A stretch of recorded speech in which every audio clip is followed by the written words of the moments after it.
Hello guys, welcome back to this video. And this video I'm going to show you how you can display even numbers using while loop. All you have to do is just create an integer a, and now you have to write while a is less than or equals to 10, and now what you have to write is semicolon.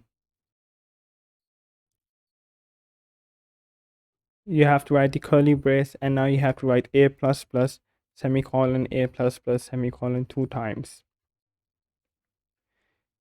And that is because we want to show even numbers. If we want to see odd numbers, we'd have to write a plus plus 1 time, and now you have to write cout a, and now you have to write cout n line to show your answers in a single line. As you can see, I have made an error. You don't have to write semicolon here, and if I run it, you can see it is displaying me even numbers from 2 to 12, and that's because I have written cout a after those plus.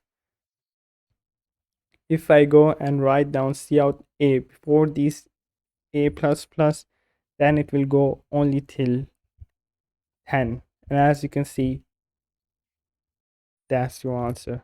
So that's it for the video guys. Make sure to like and subscribe, and I'll see you in the next video.